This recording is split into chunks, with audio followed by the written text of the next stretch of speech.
I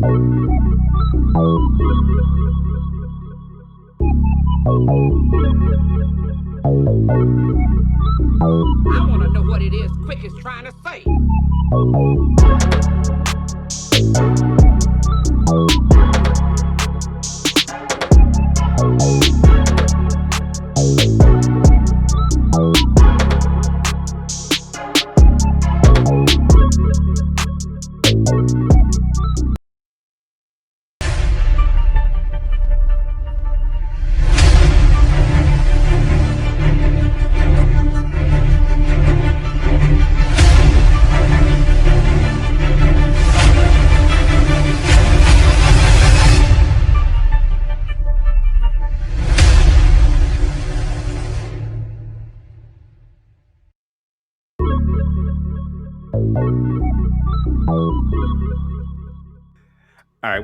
All right, fine. I'll be a gracious host. How you doing? Little Mermaid is the scariest Disney movie by far, though. Why the hell is Ace Blade in your Kickstarter? Some comics. I'm getting controversial today. We're gonna get controversial today with. My proudest moment is this interview and being able to talk to you two.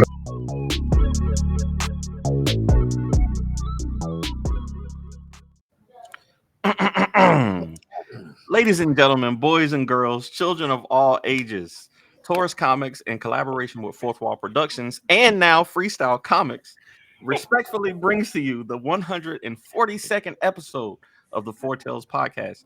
I am your host, Danny J. Quick, and across the way is the hotshot of Ohio, Michael Watson, in the building. And we are your award-winning two-blurred comic creators here to help you find your next favorite comic book. We are live on the ALG network via Facebook, Instagram, Kick, Twitch, YouTube, and all these other places also. If you are listening or watching us, thank you for your support. Don't forget to like, subscribe, and share and review the podcast.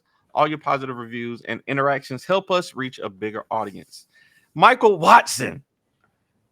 Oh, wow. What's going on, brother? Nothing much. Just trying to get into the right chair. This is the Four Tales podcast, y'all. So, Hey, just trying to find that right angle.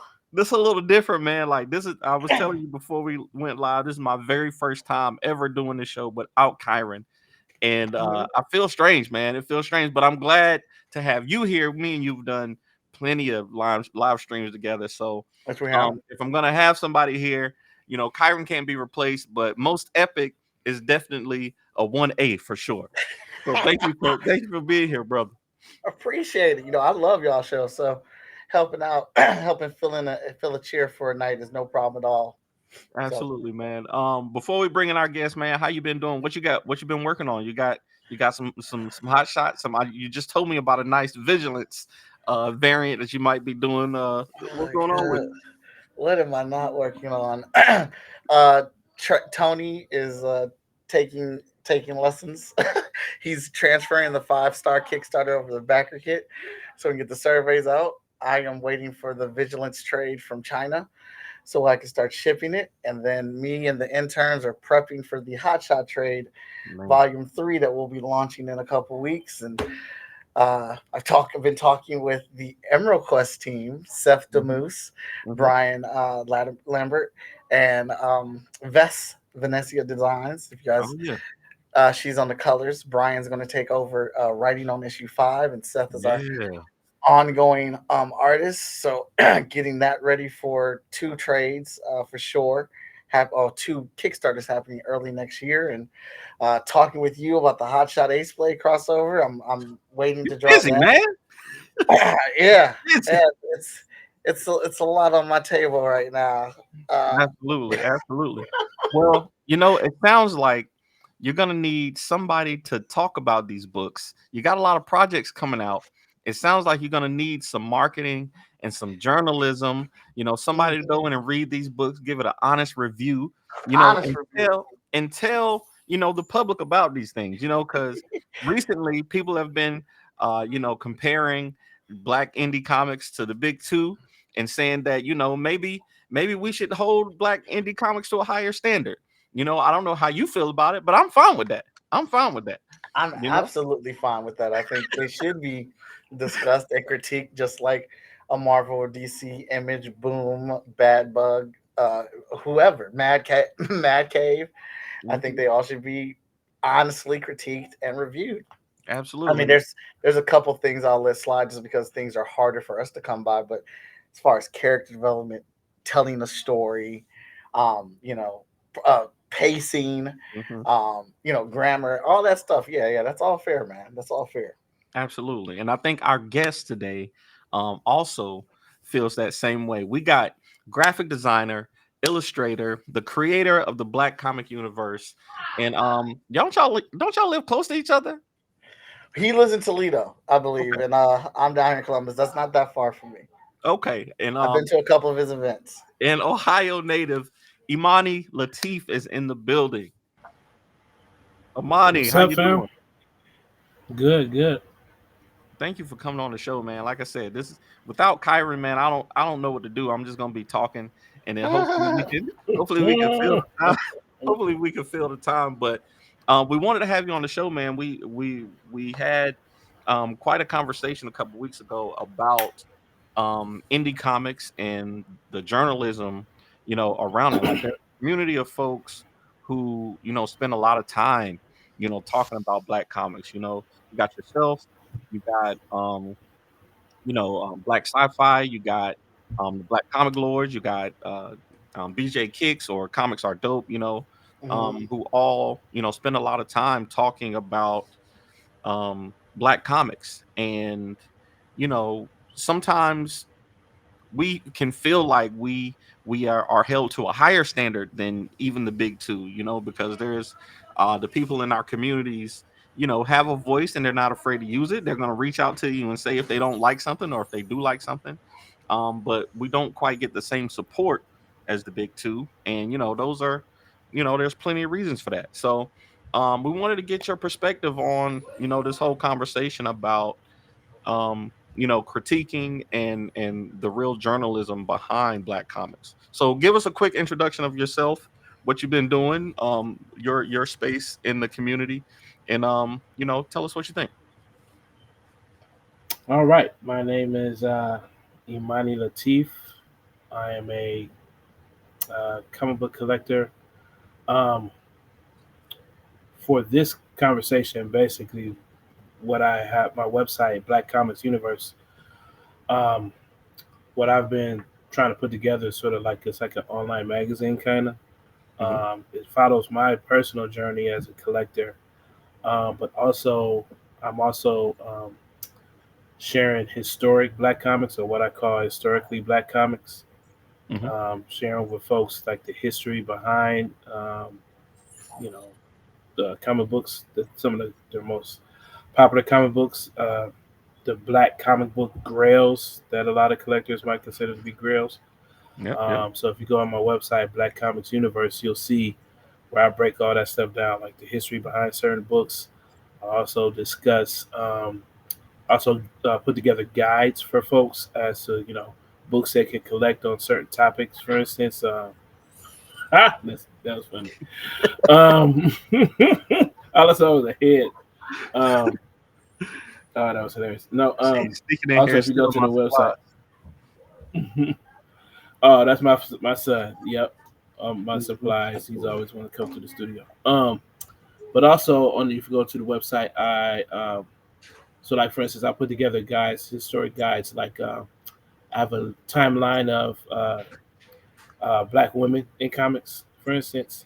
I also have a list of the first Black Eisner Award winners, or the full list of all the Black Eisner Award winners, actually. So a little over 30 or so Black Eisner Award winners. So, yeah, so I do a lot of research on the history of comics, um, Black comic keys, and then also, like you both are familiar, I do review uh, indie comics. That's something I've been focusing mainly on Black indie comics right now. Thinking about doing some more mainstream books also. But yeah, and I've actually reviewed both of your books. Hmm. So you guys are familiar with my work, and I'm familiar with yours. Absolutely. Yeah, I would say that I do go to Amani when I need honest feedback, an honest opinion about the books, because he does not hesitate to tell me his truth when reading our stories, reading the stories that I do or whatnot. So he's definitely in my small list of people. I'm like, he gets early copies, he gets early reads, and he gives me feedback, he gives me honest opinions, and he also asks me questions about his interpretation of things, that gets me really thinking about how to move forward with the character. So I'm definitely on board with honest feedback. Yeah, I think again, I know a lot of people have different opinions about this in the community, but I think especially the longer you're in it, like me and Mike have been making these comics for a while. We have been Mhm. making these comics for a good while. So I think, you Mhm. know, for myself, I need, a honest critique. If I'm doing something Mhm. wrong, there are certain things that I shouldn't still be doing, at this Right. stage of making comics. I might Mhm. not be I might not be the best at it, but I'm up there with the ones who are doing the best work, I think. And if Mhm. I want to claim that, then I have to be able to take a honest critique. So um I don't think there's anything wrong with doing that. So um I think we all saw the post. I think it was on the Black Comics Lord place page, Mhm. and somebody brought up just their perspective that we should be critiqued like the big two, and Mhm. there were dissenting opinions. Some people said, hey, who are you to judge, creators? Who are you to judge people who are making these books? Who are y'all to say what's good and what's bad? And then there were other people who were saying, hey, if I buy a book, if I'm consuming these things, I'm the perfect person to say, what's good and what's bad. And I have a voice just like I use it to talk about, you know, Batman and Superman. I should use it to talk about Ace Blade and Hot Shot too, you know. Mhm. Absolutely. Like I want people to be talking about our books just like they talking about those books. If there was more conversations about our books, we would have more sales. We would have more people aware of our content. And you can't be complaining and being upset about people reviewing your content or whatnot, because at least someone is reading it. Right. And Right. trust me, I love all levels of support. I love all levels of support. But I know there is a level of support where people just buy my stuff because they like me and they Hmm. want to, be a part of Right. helping me get to where I am. And they don't read no comics. They just have them in their bag in poly bag and off to the side. And I appreciate y'all Mhm. and I love y'all and keep buying the book. But I also need people that are reading the book to buy the book. I need people to do critiques, especially people that have an audience, that have a voice, that can get people to go read that book, to go over and seek it out. A good review and a bad review can get somebody to do that. Mhm. That's facts. That's No, facts. no. Yeah, my response, my general response. Oh, just so you know, I don't know if you saw the video, Mike. I just want to let me tell you about your boy Danny. How he's 10 toes, ten toes down. Check this out. Check this out. Okay. I Okay. was like, I was in hostile territory. I was behind enemy lines. Okay, it was Hmm. me and five black comic book creators. I'm the only person that writes reviews. So I'm in the stream, and you ever be at the club? You say you're surrounded by the ops, but then you look over somebody's shoulder, like in Juice, but you see your boy, and oh, I looked over, I looked over my man's shoulder. I saw Danny. I said, my man, about 10 minutes, like Danny was gone.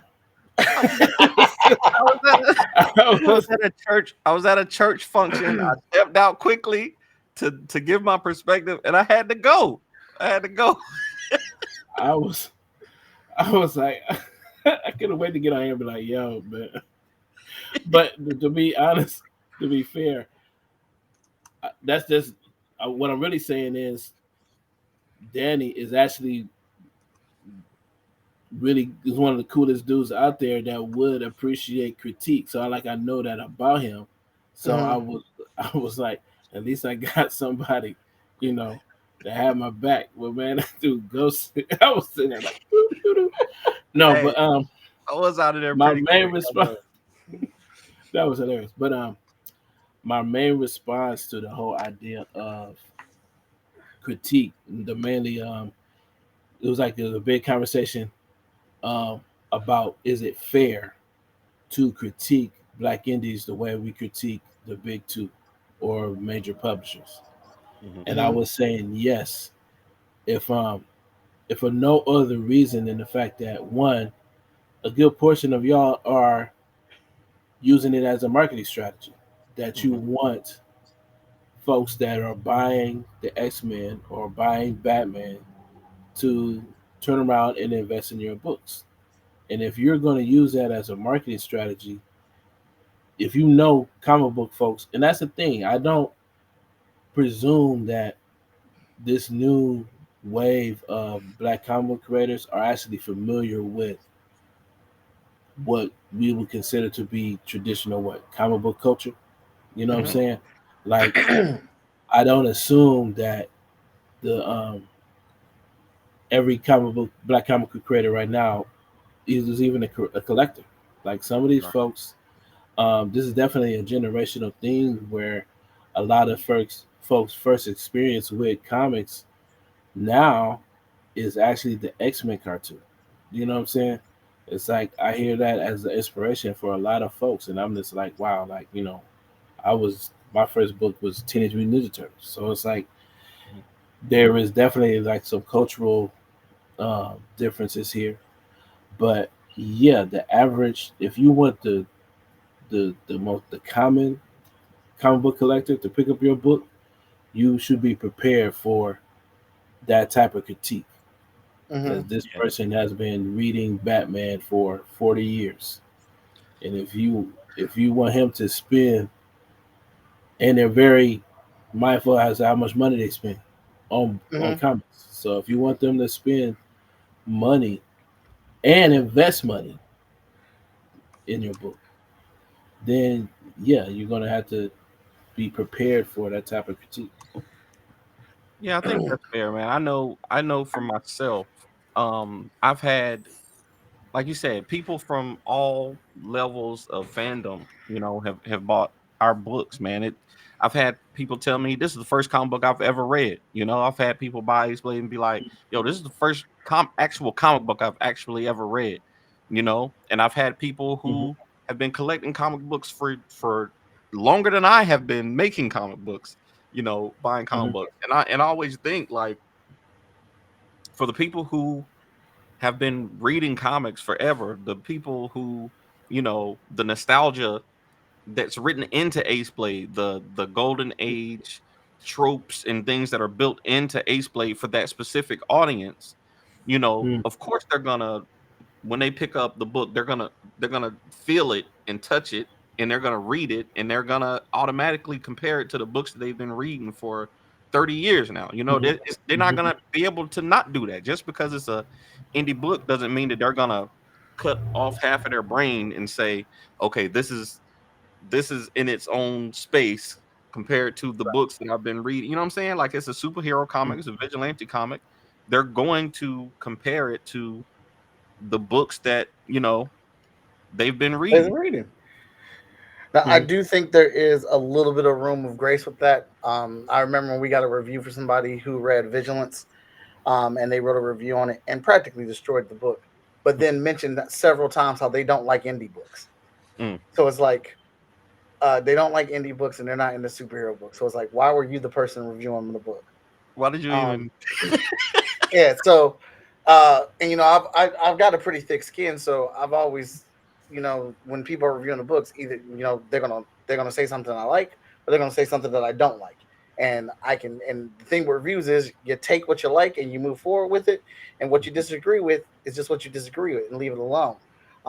There Yeah. is no kind of like You don't have to fight for your book in the comment section or anything like that because everyone takes everything differently.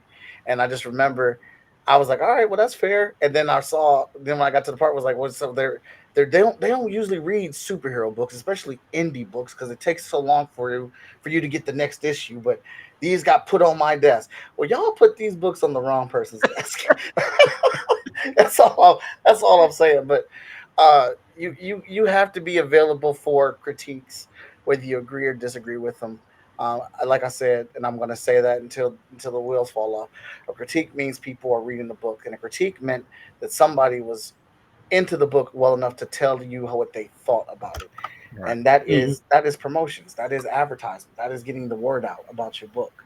Yeah, the marketing part is something that I've grown to appreciate over the years. Like we can't compare to Teen Titans. Like I think me and Imani, we've talked about this before. Like when it comes to targeting the youth demographic, right? If I want my books to be seen by young people, I'm competing with hundreds of thousands of dollars of advertisement for Teen Titans, for dang on My Little Pony.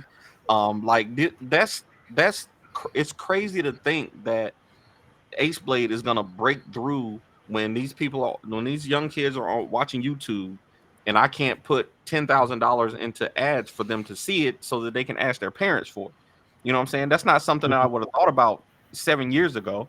But today it's like, okay, I'm glad that I made Ace Blade for young adults and for adults, because those are the people who I can reach on social media. So Mm. I think that it's important that we have platforms like yours and others that talk about these, and that we put content out around them, whether it's reviews or like the Beam Awards that we're doing. We're doing the Beam Mhm. Awards, which, by the way, voting ends for the Beam Awards on Monday, and we're going to be doing the results for we're going to be The doing the voting's still open. yeah, for the Okay. finals. For the Oh, finals, yeah. fine. Sorry. Yeah. And we're going to be doing the results on the 29th of November. Um, we got a Beam Award winner right here. You know what I'm saying? We got one from last year right here.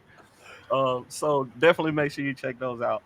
But I think the work that that y'all do is more than just important. Like I said, you have a platform where people respect your voice, Mm. and if you don't, if you're not honest about what you're seeing, eventually that's gonna corrode. Like if you're just saying, "Oh, because this book is black, I like it, and everybody should buy it," people not gonna believe you after after they buy the Right. book and they're like, "No, this is trash." Like they're not gonna believe you no more. So you got to be honest. When I first started doing the critiques, I started doing searches on critiques on especially our books, the Black indie books, and typically what happens is the writer just sort of like writes a long breakdown of what happened in the book. Is not technically a critique of the book at all. You know what I mean? Hmm. And then it gives that. Then after they do all that, they give the book about five, like 3.25 or 4 stars, and that's the end of it. So at first, I wanted to make sure that when I wrote my critique, it was just that, a critique. It wasn't a review. I wasn't just spoiling the book for folks. I was literally highlighting the parts of the book, the strong points of the book, and highlighting some of the parts of the book that was an issue for me. You know what I mean? And and it's always interesting because, like, for the course, the first books I'm reviewing are um, y'all's books, Victor's books, and I don't have a personal stake, but like you guys are close. So like Victor's my cousin, so when I'm reviewing his book, I don't. Wait, what? I didn't. What? Oh, I you didn't. didn't know this? I did not know that. I did No, yeah, not. me and Victor go back. Like it's kind of like play cousin, but no, we family. Like Yeah. our Okay. families, Okay. like we grew up together. Um, I knew he. If you ask him, he got into comics from me Hmm. because his family would come up to visit my family, and we lived down the street from a comic book shop. Oh wow. So his first experience at a comic book shop is more likely here in You Toledo. know, Victor So Danger sent me some stuff earlier today. Some stuff that I was gonna share. I Team I spoiler alert. got I got my I got my pack too. I got my Did pack you? too. Okay. So I Mm-hmm. wasn't the only one. All right. But it looks good though. It looks good for sure. That's very good. Shout out to Um, Victor. But yeah, so like in those, so it's funny. Like I just reviewed, uh, uh, reviewed Hot Shot 12, mhm. right? And it's funny. So I had my wife read my review, and my wife pointed out a line. She was like, "That sounds like a shot. Are you trying to take a shot?" And I said, "You know what? I am trying to take a shot. You know what I'm saying? I'm taking a shot."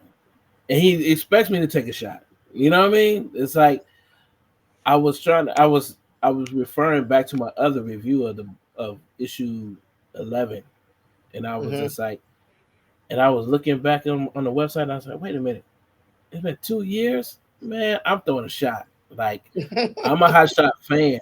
You know what I'm Mhm. saying? I'm not just the average person.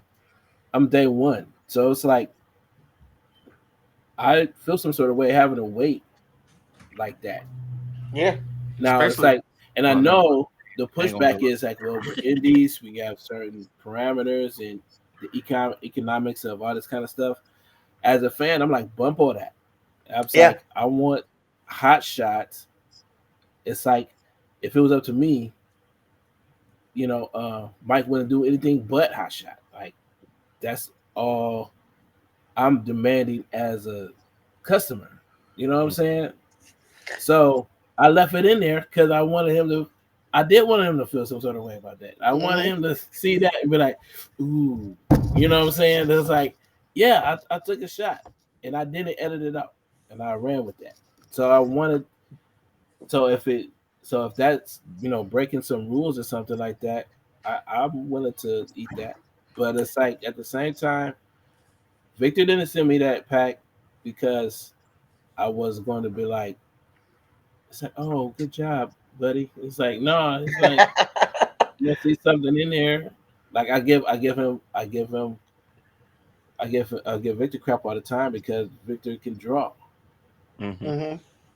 and he won't draw. Like I publicly embarrass him with like every opportunity that I get about that point. It's like I'm willing to be that bad guy in certain respects if I think it helps y'all be better. You know what I'm saying? Yeah. And it's like I don't think um and it's and to go back to the original, this how this whole dramatic thing started. Uh, the brother Ronald that wrote that post, I've been talking to him for it's been a couple weeks now. Him and others, we got like it's like almost like a small book club of folks, and you'd be amazed at how we're having these some amazing conversations, and we've built a library of black indie books, and we've been like breaking stuff down, discussing them. We have our favorites, and so at the end of the day, if there's any question as to whether or not these folks are supporters, you can rest assured that these folks are the only supporters. They're actually creators in their own right. Some of them are editors. Some of them are folks like myself that write reviews on a regular basis. Some get paid to write their critiques on books. So it's not coming from, but I do take issue with the idea that it's like, who are you? That whole vibe as to, kind of trying to discredit you, which would, Discredit your ultimately opinion. discredit their opinion. Right. Yeah. And I don't Right. appreciate that. I No.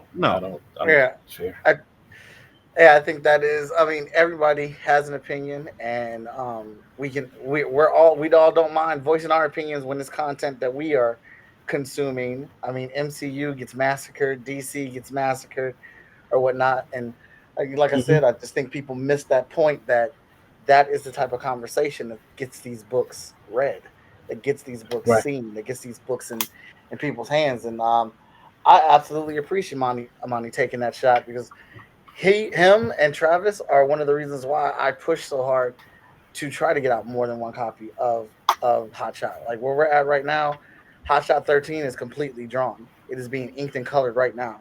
Hot Shot 14 is being drawn and inked right now. I'm Hot talking. Shot 15 is being written right now. And we got Hey, the man. trade coming out before the end of this year. Put them interns to work, man. You gotta live like. Hey, I'm I always be so imagining. jealous. I'm always imagining like Mike's studio is like a sweatshop. Like you got like interns like just sitting around a table, like packaging books, and somebody's at a laptop, a computer. Write Hey, look. faster, The intern one of our interns just finished the official trade cover dressing for Hot Shot Trade Volume 3, which I just posted online. Man. So no, we are putting in the Yes. work. Do it again. Very much so. Right. Yeah. I love it.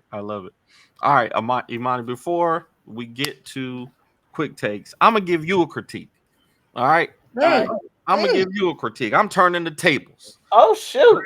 So Spicy. this whole thing started from my perspective. What I saw was people said that if we talking about Marvel, we need to talk about indies like we talk about Marvel and DC. Okay. Right. Now I'm on your website. Yes. And I see critiques on here. All right. Mhm. And I see critiques of indie books, but I don't see no critiques of Marvel books on here. Okay. Now, That's one right. of the reasons that I follow my man BJ Kicks, Comics Are Dope, is because I want to buy, when Icon and Hardware comes out, I want to be able to get it. I want to know, that there's a book that I might be interested in. If Ironheart got a new book coming out, I want to know, where to go to know about these books that I might be interested in.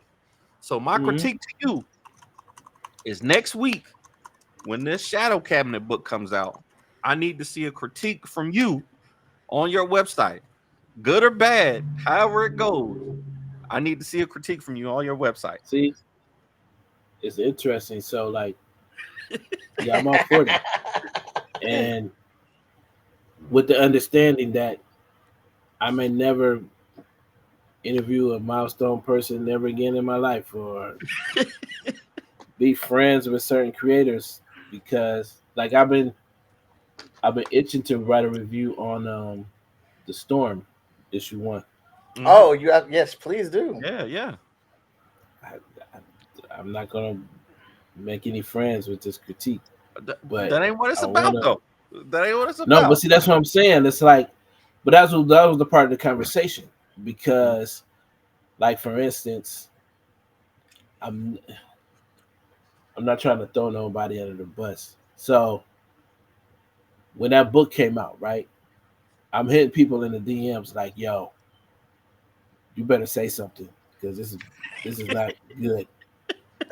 And I have folks that have like platforms like myself, because I knew they were going to review the book, and they get out there and they had to like walk it back, because it's like I know that this person's opinion I know this person has a very high bar, and I know that this book did not reach the standards that this person has.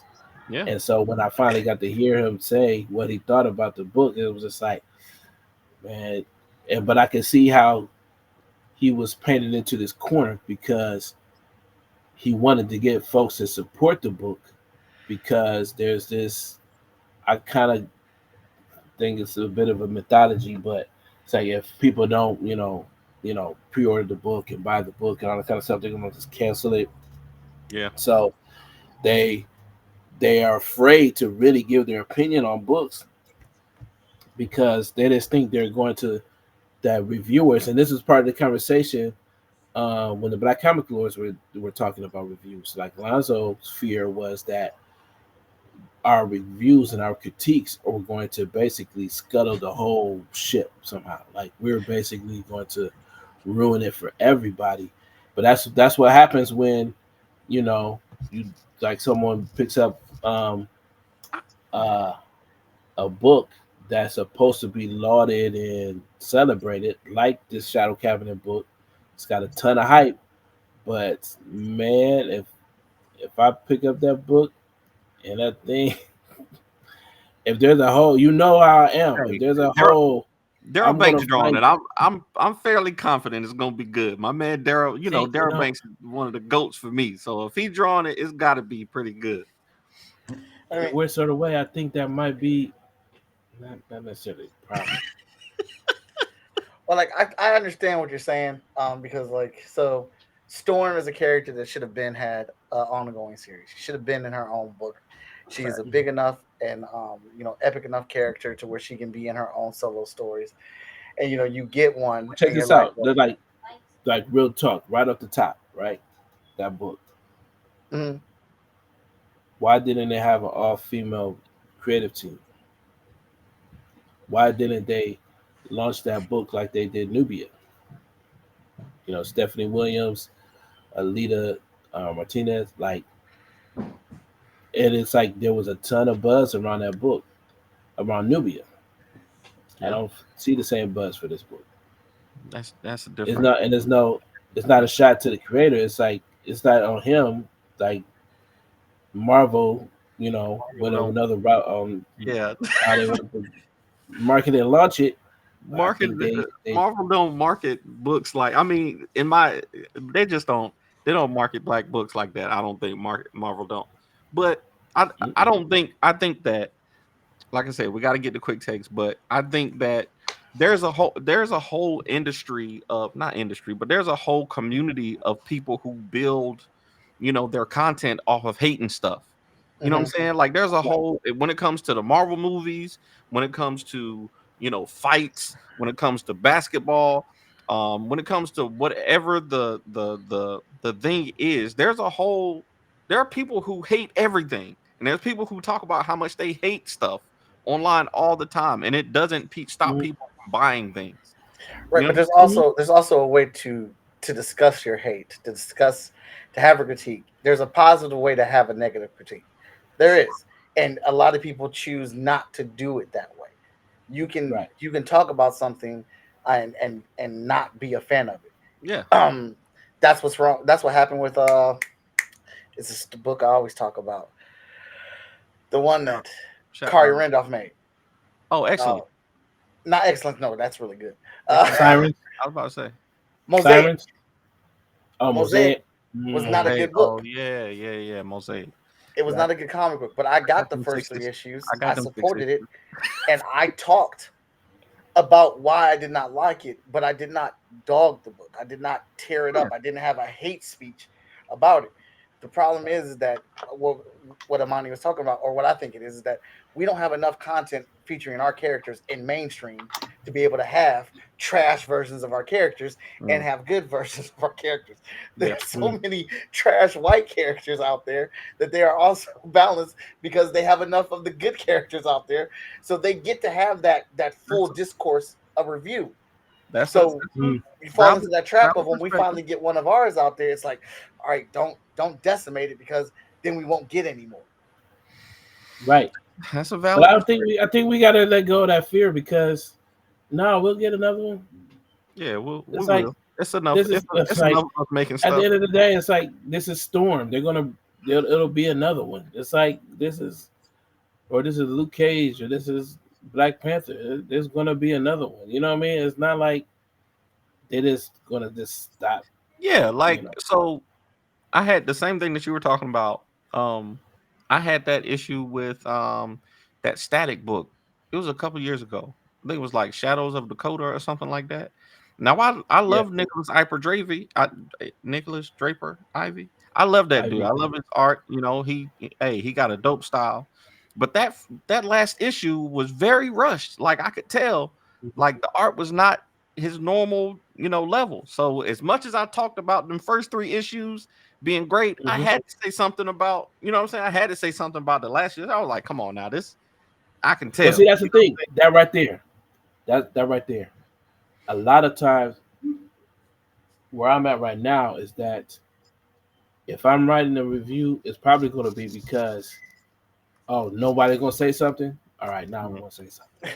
You know what I'm saying? Yep. Y'all not gonna y'all see that? Y'all saw that panel? Y'all saw that page? Y'all saw that panel? We ain't gonna talk about that. Guess what?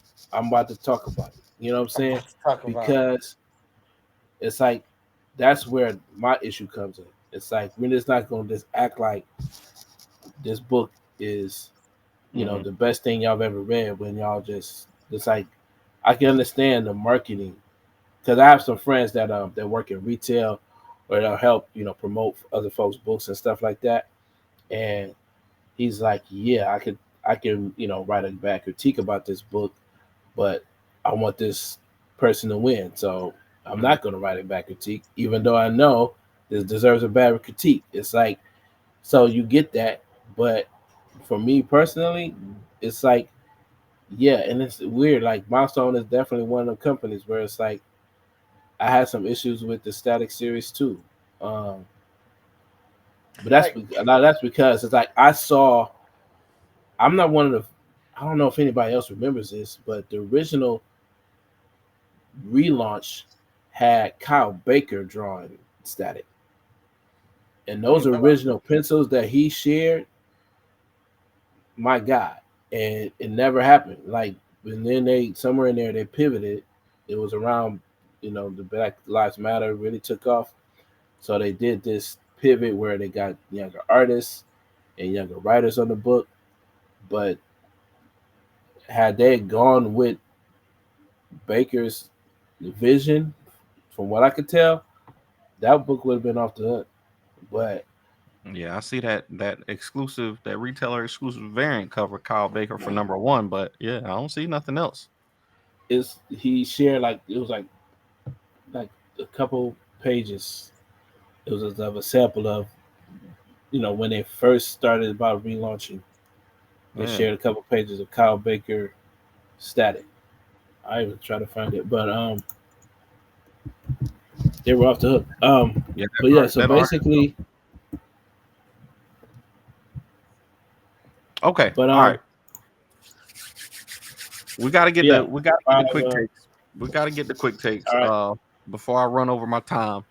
But man, it's always good to talk to you, but let's get the quick takes, man. If y'all have not seen the show, quick takes is a rapid Q&A session where we grill our guests on their deepest darkest secrets from the internet. All right? So, I found out some stuff about you, Imani, and we're going to Deepest, spill it darkest right now. secret. Ooh. Right now.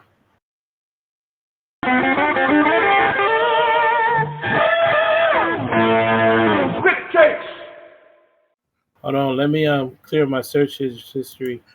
It's too late. It's too late. I got the Browser screenshot. history. No. So these questions, you got 45 seconds each to answer each of these questions off the top of your head, and these are just questions to get our audience to know you a little better. That's all it really is. So, question number one: I saw you Yes. posted a picture about Imani trivia. Okay, so Ah, I want you to tell us what is one fact about you that people will be surprised to know. um, that I did 2 TED talks. Oh, for real? Um, yeah, if you do a search on TED Talk Black Comix or Imani Lateef TED Talk, I did a TED Talk on Black Comix, and I did a second TED Talk during COVID. Now here's a kicker: that TED Talk, I explained why Toy Story, the movie, Slave the narrative. animated film, is a slave narrative, Wait a minute. and it's deep. It is deep. It's not, I'm gonna have I to watch wasn't this. high when I wasn't high either. I I'm gonna wasn't have to high watch either. this one. This I saw as soon as I saw I googled it and the first thing that came up, Toy Story is a slave narrative. Let me explain. Amani Lateef. I'm gonna have to watch Yep. this one for sure. Yep. Okay. Okay, I love it. Okay, let me bookmark All that right. real quick. I think you got to go to your next question. All right, question number two. Question number two. I heard one of your favorite foods is spaghetti. So I want to know What are the best things to go in a Imani Lateef spaghetti?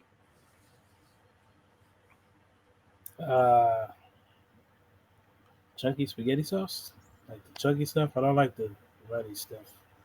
You don't put like special. You don't put like green peppers and mushrooms and all that stuff in your spaghetti. Just No, I want the death. That's what I want. The chunky sauce. That has all That's, the stuff it gets, in it.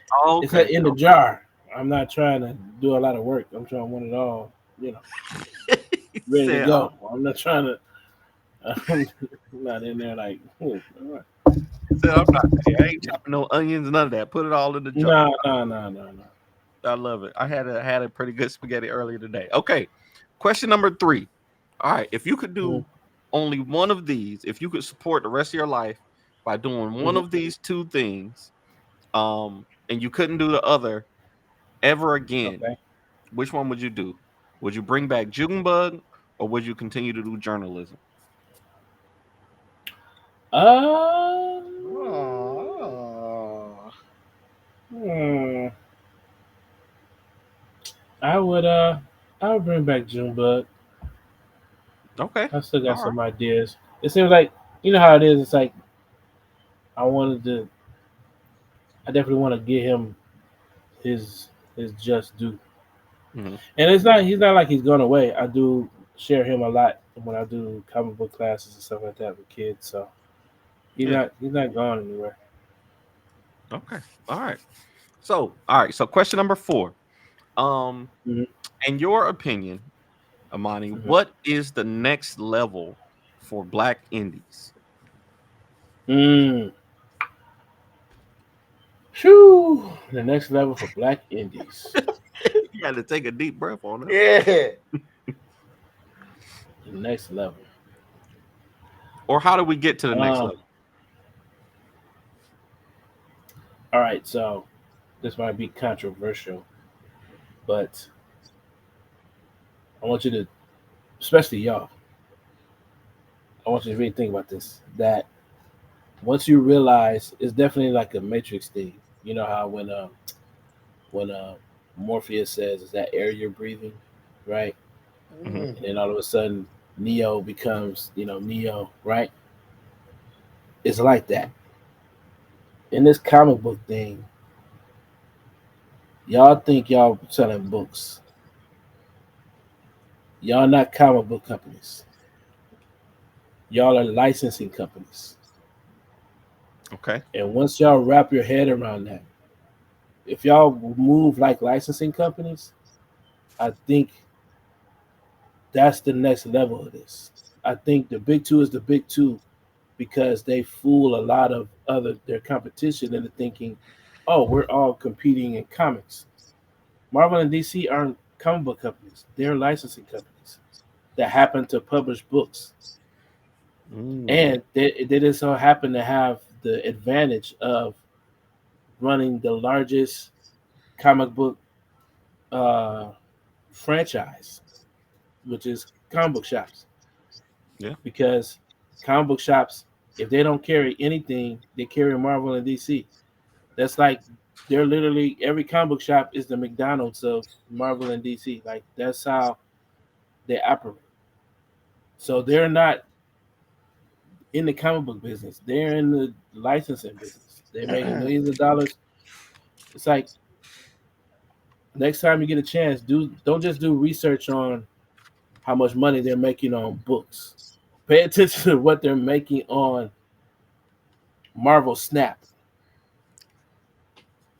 Google how much Oh yeah. did Marvel made on Marvel Mm. Snap, and that's a licensing agreement because that's another separate. That's a third party company that's licensing Marvel characters for the game.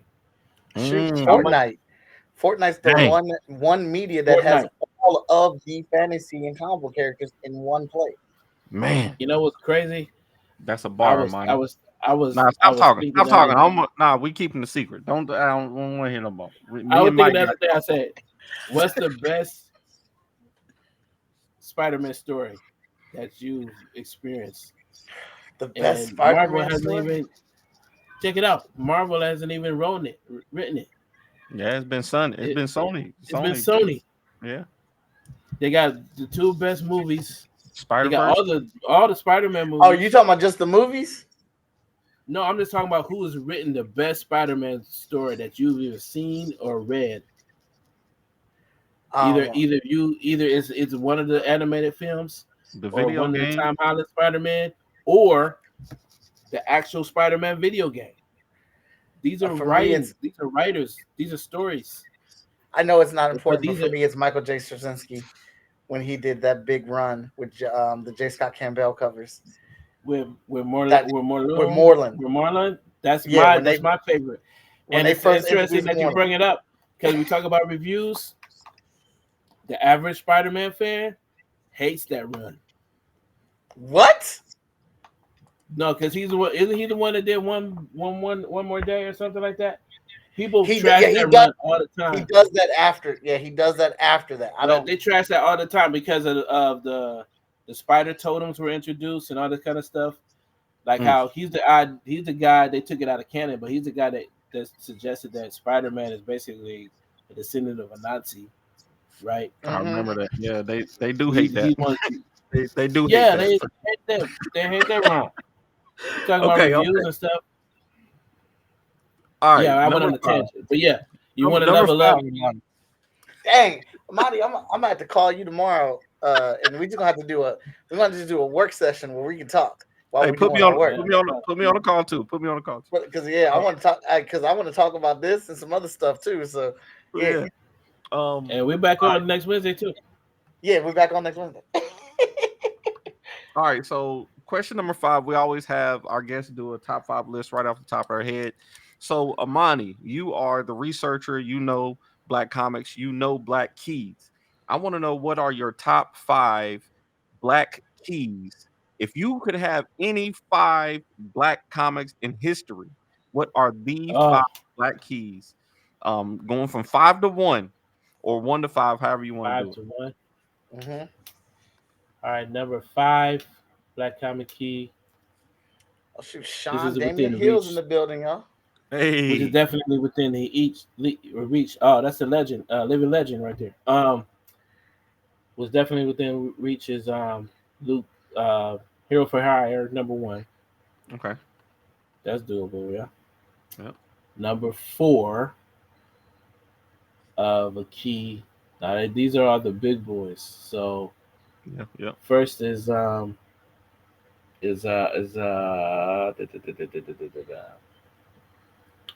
gonna get this list wrong, but the first is definitely, the next one is definitely Black Man. Okay, Black Man. The next one after that would be Eben. Okay, Iman. Uh-huh. Iman.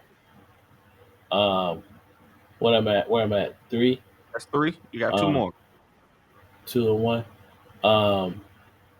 Number 2, and these can kind of be interchangeable. Number 2 would be Negro Romance, Okay. Mm-hmm. and number 1, All Negro Comics. All Negro Comics. Yeah. I knew you were going in that direction. See, I was expecting. Well, I should have known because it's you, but I was expecting some like first appearance of Black Panther, like what is it, Fantastic Four, whatever it was. You know. Now my man Phil says that every Black collector should have a copy of that book. Yeah, and he's right. And I like the way he puts it, like, you know, instead of spending hundreds of dollars every week on this new stuff, man, save up your money. Even get you a low grade copy, man. You should. It's like we got to do our duty. We got to get these. You know, we got to take care of these books. We can't expect other folks to take care of these historical books. I'm on it. I'm gonna get me a copy of that for sure. Imani, man, like I said, we ran over time, but I appreciate you coming on and talking to us for a little bit. Let me see what I got to do at the end here. Where can people keep up with you? I don't usually do this. We use the Kyron. So Imani, before we go, tell people what you got coming up next and where they can find you. So yeah, you can keep up with me at blackcomicsuniverse.com. Sign up for our mailing list. That's how I get in touch with followers and stuff like that. Follow us on Facebook and Instagram, Black Comix Universe. Or follow me, Imani Lateef, on all those social media outlets. I'm trying to get hip to Blue Sky. That's supposed to be the next big thing. So I need to migrate from the Pornhub that is Twitter and get on this Blue Sky thing. Yeah, that's what they say. Everybody's leaving Twitter. But yeah, that's the main things. And the thing I got coming up next, I'm telling you guys, I'm letting you spoil this first, Danny, is that my next virtual event, because y'all are familiar with my BCU virtual events, is going to be next March 2025, and we're going to be doing it big with virtual contests, looking to do an actual virtual cosplay contest online, and a pitch contest for Black Indies. Okay. So we're gonna be doing it, virtually, but like a traditional, comic convention, panel submissions, the whole 9 yards. I love it. Michael Watson, Most Epic. What you got coming up, and where can people find you, sir? I will be at GalaxyCon Columbus, December 6th through the 9th. So if you are looking for a convention, GalaxyCon is a really good show. They put on a great show. I love going to those. I'll be featured there, and I will be doing moderation, panels, and I'll be at my booth promoting the books and stuff. But we're going to get ready to announce when we're going to drop the Hot Shot Trade Volume 3 Kickstarter. And I've decided if we get enough money raised on it, issue 13 will be a stretch goal because it's getting colored and inked right now, which means also getting lettered by Danny. So that's me. You can find me at Most Epic on all social media, Most Epic Art. So so I get it by, we're talking about what? Stop. Man, I'm saying, man. What are you talking? No, because I already got the Visions of books in. I'm just waiting for the books to come from China, so we're shipping those. 5-star is being shipped over to Backer Hit right now, so we can put that to the printer. We are talking about immediate returns on people. Immediate returns. That's what I'm talking about. Yeah. No, actually, it's funny. The spoiler, I actually seen some. That's the thing. I've actually seen some panels for 13. So I'm like, yeah, I'm ready, man. Dope. All right, y'all. And you know where you can find me. The website is fourthwallpros.com. And if you want to find me online, it's at the Ace Blade on all social media sites. Y'all join us next week. We are supposed to be having the CEO of Global Comics, Chris Carter, on the show next week. Definitely make sure you get in those Beam Awards. But until next time, stay vigilant, my friends. I'm out of here. All right. And I'm sorry I played the outro for the intro. My apologies. I